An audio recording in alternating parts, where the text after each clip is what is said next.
Hello বন্ধুরা, আমি রাকিব আপনাদেরকে আবারও স্বাগত জানাচ্ছি আজকের খুবই গুরুত্বপূর্ণ একটা ভিডিওতে। যেহেতু ইন্ডিয়ান ভিসা রিলেটেড বিষয়গুলো নিয়ে অনেকে এখন টেনশনে আছেন, বিশেষ করে যারা ভিসা প্রার্থী তারাই কিন্তু বেশি টেনশনে আছেন যে আসলে ভাই এখন অনেকে বলতেছে যে কিছু কিছু ক্যাটাগরির ভিসা টোটালি বন্ধ, আবার অনেকে বিভিন্ন ধরনের ব্লগ করতেছে, মানে কন্টেন্ট ক্রিয়েটরের মধ্যে অনেকে বলতেছেন, অর্থাৎ ভারতীয় ভিসা রিলেটেড যে কন্টেন্ট ক্রিয়েটরগুলো রয়েছে তার মধ্যে অনেকেই বলতেছেন যে হিন্দুইজম অর্থাৎ যে ভিসাটা বলা যেতে পারে তীর্থ ভ্রমণ ভিসা, ওই ভিসাটা চালু করেছে ভারত সরকার। কিন্তু আসলে কি এটা সত্য? এই কথাটা কিন্তু আমাকে অনেকে প্রশ্ন করতেছেন যে ভাই এটার সত্যতা কতটুকু, যে ওনারা বলতেছে তীর্থ ভ্রমণ ভিসা চালু করেছে। আসলে এই ধরনের কোনো কথা এখনও ওনারা এমবেসি থেকে অর্থাৎ ভারতীয় হাইকমিশন থেকে কিন্তু বলেনি।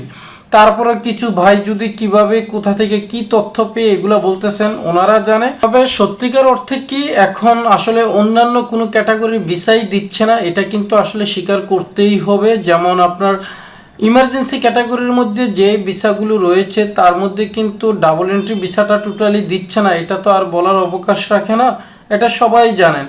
তবে যারা বলতেছেন যে তীর্থ ভ্রমণ ভিসা অথবা এন্ট্রি ভিসাগুলো আসলে চালু আছে, কিন্তু আসলে এগুলো চালু আছে কি আছে না এই ধরনের কোনো নির্দেশনা কিন্তু ওনারা দেয়নি। অতএব এখানে ওনারা এই ব্যাপারে কিন্তু মৌনতা প্রদর্শন করতেছেন, অথবা এই ধরনের ভিসা অ্যাপ্লাই করে কেউ ভিসা পাচ্ছেন এমনটাও কিন্তু হচ্ছে না।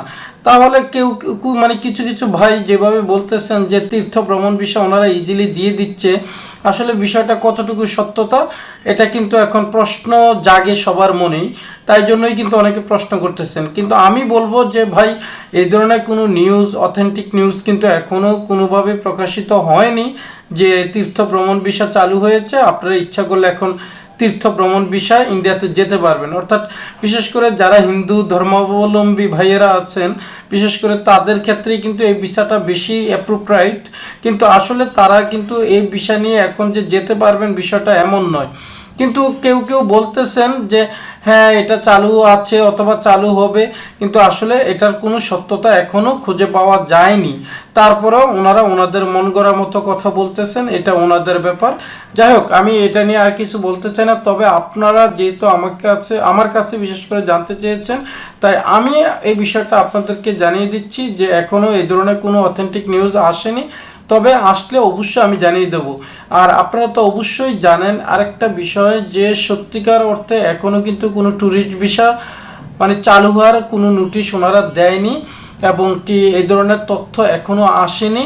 আর কবে নাগাদ চালু হবে তাও বোঝা যাচ্ছে না, যেহেতু বাংলাদেশ এবং ভারতের সম্পর্কটা আসলে এখনও ভালোর দিকে যায়নি। তাহলে এখনও আশা করা যাচ্ছে না যে আসলে এত সহজে ভারতীয় ভিসা চালু হয়ে যাবে, অর্থাৎ সকল ক্যাটাগরির ভিসাগুলো চালু হয়ে যাবে। আর যেহেতু এখন আসলে একটা বাংলাদেশে অস্থিরতা, মাঝে মাঝে তো ভয়ঙ্করভাবে অস্থিরতা বিরাজ করে, এটা তো সবাই আমরা জানি। বিশেষ করে 5ই আগস্টের পরেই কিন্তু কিছু কিছু ঘটনা, আবার বাংলাদেশ আইন শৃঙ্খলা পরিস্থিতির যে একটা অবস্থা, এটাতেই কিন্তু অনেক কিছু বিবেচনায় চলে আসে যে পার্শ্ববর্তী রাষ্ট্রগুলো অথবা অন্যান্য দেশের যেই মানুষ অথবা যে অ্যাম্বাসিগুলো রয়েছে সবাই কিন্তু উদ্বিগ্ন হয়ে পড়ে যে আসলে এমন অবস্থা হলে তো আসলে কেউই ভিসা দিতে চাইবে না। তবে যাই হোক, তারপরেও রাষ্ট্রীয়ভাবে যদি কোনোভাবে কূটনৈতিকভাবে যদি কোনো সমাধান করা যায় ভারতীয় ভিসার ব্যাপারে, এটা অবশ্যই আশা করি ভবিষ্যতে এটা বাংলাদেশ এবং ভারত দুই দেশের জন্যই সফলতা বয়ে আনবে। তবে যাই হোক, অপেক্ষায় থাকি, দেখা যাক কি হয়। তবে এখন কোনো তীর্থ ভ্রমণ ভিসা বা ট্যুরিস্ট ভিসা চালু হয়নি বা হওয়ার সম্ভাবনাও ওনারা কিছু বলেনি, এটাই আমি আপনাদেরকে জানিয়ে দিচ্ছি। ওকে বন্ধুরা, ভালো থাকবেন, পরবর্তীতে কথা হবে অন্য কোনো ভিডিওতে। আল্লাহ হাফেজ।